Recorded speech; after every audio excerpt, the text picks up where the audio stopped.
அழகப்பா பல்கலை சமுதாய வானொலி நேயர்களுக்கு வணக்கங்கள். மார்ச் 20 உலக சிட்டுக்குருவிகள் தினம். சிட்டுக்குருவிகளை பிடிக்காதவங்க யாராவது இருக்க முடியுமா? கடைசியா நீங்க சிட்டுக்குருவியை பார்த்தது எங்க, எப்போ அப்படின்னு ஞாபகம் இருக்கா? பொதுவாக சிட்டுக்குருவிகள் அழிந்து வருது அப்படிங்கிற கருத்து நிலவிக்கிட்டு இருக்கு. ஆனால் பறவையியலாளர்கள் கேட்கும்போது அந்த அளவுக்கு அழிவின் விளிம்பில் சிட்டுக்குருவிகள் இல்லை அப்படின்னு சொல்கிறாங்க. நகர்ப்புறங்களில் சிட்டுக்குருவிகளோட எண்ணிக்கை குறைந்திருக்கிறது அப்படிங்கிறது உண்மைதான். ஏன்னா சிட்டுக்குருவிகள் ஊர்க்குருவி அல்லது அடைக்கலாங்குருவி என்ற பெயராலும் அழைக்கப்படுகிறது. அதற்கு காரணம் என்னன்னா, சிட்டுக்குருவிகள் மனிதர்கள் நடமாட்டம் இருக்கக்கூடிய அவர்களுடைய வசிப்பிடங்களை ஒட்டிய பகுதிகளில், மனிதர்களுடைய வீடுகள், அந்த காலத்தில் என்ன ஓட்டு வீடுகள், குடிசை வீடுகள்லாம் இருந்தது இல்லையா, அதோட அமைப்பு சிட்டுக்குருவிகள் கூடு கட்டுறதுக்கான ஏதுவானதாக இருந்தது. அப்படி இல்லைன்னா தோட்டங்களில், மாட்டுக்கூடங்களில், வயல்வெளிகளில், இந்த மாதிரி இடங்களில் தான் மனிதர்களை அண்டி வசிக்கின்றவையாக இருக்குது சிட்டுக்குருவிகள். அதனால தான் அதுக்கு அடைக்கலாங்குருவி அல்லது ஊர்க்குருவி அப்படிங்கிற பேர் வச்சுருக்காங்க. இதுக்கு காரணம், இந்த குருவிகள் மற்ற காட்டு விலங்குகள் அல்லது பாம்புகள் இவற்றிலேருந்து தன்னை பாதுகாத்துக்கிறதுக்காக மனிதர்கள் நடமாட்டம் உள்ள இடத்துல வசிக்கிறதா சொல்கிறாங்க. இப்போ அதற்கான அந்த மரம் செடி கொடிகளோ இல்லை வீடுகளில் உள்ள அமைப்புகளோ இல்லாததுனால, அதே நேரத்தில் இரைச்சல் அதிகமாக இருக்கிறதுனால நகர்ப்புறங்களில் சிட்டுக்குருவிகளுடைய நடமாட்டம் குறைந்து காணப்படுது. ஆனால் கிராமப்புறங்களில் இன்னும் சிட்டுக்குருவிகள் இருக்க தான் செய்யுது. இப்போ நீங்கள் இருக்கிற பகுதியில் சிட்டுக்குருவிகள் கூடு கட்டணும் அப்படின்னு நினச்சிங்கன்னா, இப்போ எல்லாமே கான்கிரீட் வீடுகள் ஆகிருச்சு. ஆனால் என்ன செய்யலாம் அப்படின்னா, சின்ன அட்டைப்பெட்டிகளில் குருவி போவதற்கு தேவையான அளவு ஓட்டை போட்டு நம்ம இருக்கிற பகுதியில் கட்டி தொங்க விடலாம். இப்போ பார்த்தீங்கன்னா போர்ட்டிக்கோவில் இருக்கிற ஃபேன்ல எல்லாம் கூட கூடு கட்டுது. அப்படி அந்த மாதிரி குருவி நடமாட்டம் இருக்கிற மாதிரி தெரிஞ்சதுன்னா, அந்த ஃபேனை கொஞ்ச நாளைக்கு நம்ம யூஸ் பண்ணாமல் இருந்தோம்னாவே அதில் கூடு கட்டும். அப்படி பார்த்துட்டா அது தயவு செஞ்சு அந்த ஃபேனெல்லாம் யூஸ் பண்ணுறதை கொஞ்ச நாளைக்கு தவிர்த்து அதுக்கு இடம் கொடுங்க. இல்லைன்னா அந்த பகுதியில் அதோட நடமாட்டத்தை பார்த்தோன்னே அதுக்கு வேற இப்போ இந்த மாதிரி பானை மாதிரிலாம் விற்கிறாங்க குருவிகள் கூடு கட்டுறதுக்கு. அந்த மாதிரி பானைகளோ அல்லது சிறிய அட்டைப்பட்டிகளோ கட்டி தொங்க விட்டுட்டு ஒரு கிண்ணத்தில் கொஞ்சம் தானியங்களும், ஒரு பாத்திரத்துலேயோ ஒரு கிண்ணத்துலேயோ தண்ணீர், இதை மட்டும் நம்ம வச்சோன்னா போதும். அது நம்ம பக்கத்திலேயே வசிக்க ஆரம்பிச்சிரும். இந்த தினத்தை பற்றி ஒரு சிறப்புரையாற்ற நம்ம அழகப்பா பல்கலை சமுதாய வானொலியில் இணைகிறார் பறவைகள் மற்றும் பல்லுயிர் ஆர்வலர், புகைப்பட கலைஞர் திருமதி அனிதா வீரவேந்தன் அவர்கள். இவர் கணிதத்தில் இளநிலை படிப்பும் சமூக பணித்துறையில் முதுநிலை படிப்பும் படித்தவர். தனது 37வது வயதில் பறவைகளை புகைப்படம் எடுப்பதில் ஆர்வம் கொண்டு இன்று வரை பறவைகள் மற்றும் பல்லுயிர்களை புகைப்படம் எடுத்து வருகிறார். கணவர் திரு வீரவேந்தன் மற்றும் மகன் ஆதித்தனுடன் மதுரையில் வசித்து வருகிறார்.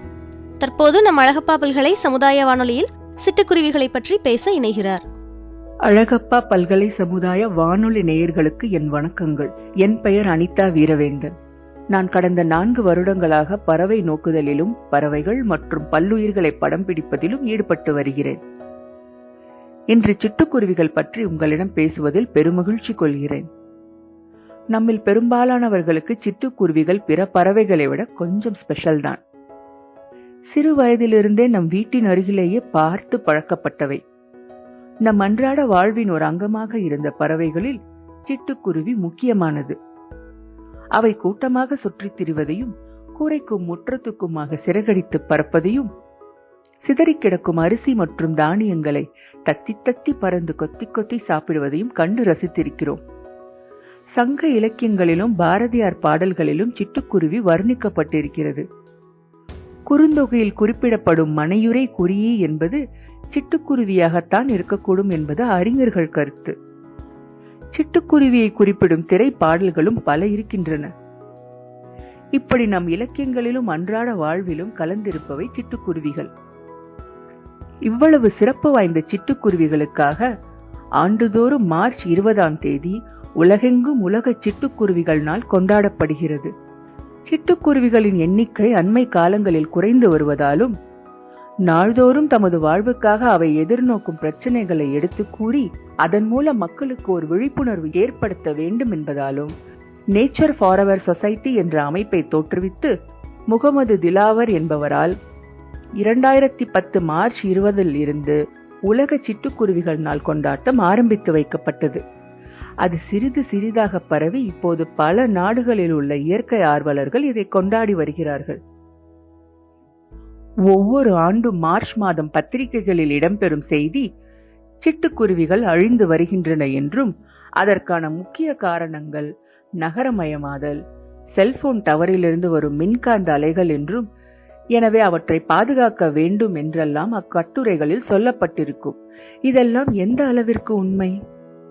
இது குறித்து காட்டுயிர் ஆராய்ச்சியாளர் பி. ஜெகநாதன் எழுதியுள்ளது என்னவென்றால், உண்மையில் நம் நாட்டில் உள்ள சிட்டுக்குருவிகளின் நிலை அவ்வளவு மோசமாக இன்னும் போய்விட்டதாக தெரியவில்லை. ஒரு சில நகரங்களில் உள்ள குறிப்பிட்ட சில பகுதிகளில் இவற்றின் எண்ணிக்கை குறைந்திருக்கலாம், அப்பகுதியிலிருந்து மறைந்து போயிருக்கலாம். ஆனால் பல ஆண்டுகள் தொடர்ந்து இவற்றின் எண்ணிக்கையை கணக்கெடுத்த பின்னரே நாம் இதன் வீழ்ச்சி பற்றியும் அதற்கான காரணங்களையும் அறுதியிட்டு சொல்ல முடியும் என்கிறார். ஓட்டு வீடுகள், கூரை வீடுகள் குறைந்து கான்கிரீட் கட்டடங்கள் அதிகம் வந்துவிட்டதால் சிட்டுக்குருவிகள் விரும்பி கூடு கட்டும் சந்து பொந்துகள் இல்லாமல் போனது, அவைகளுக்கு தேவையான உணவான தானியங்கள் கிடைப்பது குறைந்து போனது, குருவிகள் தங்கள் குஞ்சுகளின் வளர்ச்சி மற்றும் ஊட்டத்திற்கு கொடுக்கும் பச்சை புழுக்கள் இல்லாமல் போனது ஆகியவை குருவிகள் நகரத்தில் தென்படுவது குறைவதற்கான காரணங்கள் என்று ஆராய்ச்சியாளர்கள் மற்றும் இயற்கை ஆர்வலர்கள் தெரிவிக்கின்றனர். ஆகவே சிட்டுக்குருவிகள் அழிந்து விடவில்லை, அவை வாழ்வதற்கு தேவையான சூழ்நிலை உள்ள இடத்துக்கு சென்று விட்டன. நம் வளர்ச்சியினால் அவை நம்மை விட்டு தள்ளி சென்று விட்டன. சிட்டுக்குருவிகளை காக்க நாம் என்ன செய்யலாம்? உள்ளூர் தாவரங்களை அதிகம் வளர்க்க வேண்டும். அதுதான் இயற்கையான சூழல் சமநிலையை பாதுகாக்கிறது. பூச்சிக்கொல்லிகள், வேதி உரங்கள் இடுவதை தவிர்க்க வேண்டும்.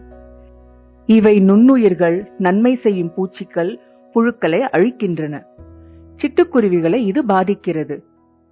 எளிதில் வளரக்கூடிய வெளிநாட்டு தாவரங்கள் பசுமை பாலைவனங்களையே உருவாக்குகின்றன. இவை உள்நாட்டு உயிரினங்களுக்கு உணவையோ மற்ற சூழல் கைமாறுகளையோ செய்வதில்லை. எனவே பராமரிக்க எளிதாக இருக்கிறது என்ற ஒரே காரணத்துக்காக அவற்றை வளர்ப்பது எதிர் விளைவுகளையே ஏற்படுத்தும். சிட்டுக்குருவி உள்ளிட்ட பறவைகளுக்கு உணவு அளிக்கலாம், தானியங்களை மட்டுமே அளிக்க வேண்டும். உப்பும் எண்ணெயும் மிகுந்த மக்கிய மீதமான உணவுப் பொருள்களை கொடுப்பதை தவிர்த்து விடுங்கள். கம்பு, அரிசி, கோதுமை போன்றவற்றை தரலாம். வெயில் காலங்களில் தண்ணீர் வைக்கலாம். கட்டடங்களில் பறவைகள் கூடு கட்ட வசதியாக இடம் விட்டு கட்டலாம். ஒரு சிறிய அட்டை பெட்டியில் சிட்டுக்குருவி நுழையும் அளவுக்கு ஓட்டையிட்டு எதிரிகள் அணுகாத உயரத்தில் வைத்துவிட்டால் அதுவே அவற்றின் வீடாகிவிடும். இன்றைய தேதிக்கு இந்தியாவில் சிட்டுக்குருவிகள் அழியும் நிலையில் இல்லை. பெருநகரங்களில் சிட்டுக்குருவிகள் எண்ணிக்கை குறைந்து வருவது உண்மை. ஆனால் ஒட்டுமொத்தமாக சிட்டுக்குருவிகள் அழியும் ஆபத்தில் எல்லாம் இல்லை. இது குறித்து மேலும் அறிய www.stateofindiasbirds.in என்ற இணையதளத்தை பார்க்கலாம். எந்த பறவையின் எண்ணிக்கையாவது குறையும் அபாயம் ஏற்பட்டால் பறவை இயலாளர்கள் எச்சரிக்கை செய்வார்கள். தற்போதுள்ள நிலையில் கழுகு போன்ற இரைக்கொல்லி பறவைகள், புழு பூச்சிகளை மட்டுமே உண்ணும் பூச்சியுண்ணி பறவைகளே அதிக ஆபத்தில் உள்ளன. அதே நேரம் பறவைகள் பாதுகாப்புக்கு ஆர்வம் காட்டும்போது சிட்டுக்குருவிகளோடு நின்று விடாமல் உண்மையிலேயே எண்ணிக்கை குறைந்து வரும் மற்ற பறவைகளின் மீதும் அக்கறை காட்டுவதுதான் ஒட்டுமொத்தமாக பறவைகளை பாதுகாக்க வேண்டும் என்கிற எண்ணத்திற்கு உண்மையான அர்த்தத்தை சேர்க்கும். இதுவரை சிட்டுக்குருவிகள் பற்றிய தகவல்களை உங்களோடு பகிர்ந்து கொண்டது மிகுந்த மனநிறைவை தருகிறது. இந்த நல்வாய்ப்பை எனக்களித்த அழகப்பா பல்கலை சமுதாய வானொலிக்கும் நேயர்களுக்கும் என் மனமார்ந்த நன்றிகள். நேயர்கள் தொடர்ந்து இணைந்திருப்பது அழகப்பா பல்கலை சமுதாய வானொலி. இது காரைக்குடியின் முதல் வானொலி. சிட்டுக்குருவிகளை பத்தி அனிதா வீரவேந்தன் அவர்கள் பேசிய சிறப்புரை உங்களுக்கு ரொம்பவும் பிடிச்சிருக்குன்னு நினைக்கிறேன் நேயர்களே.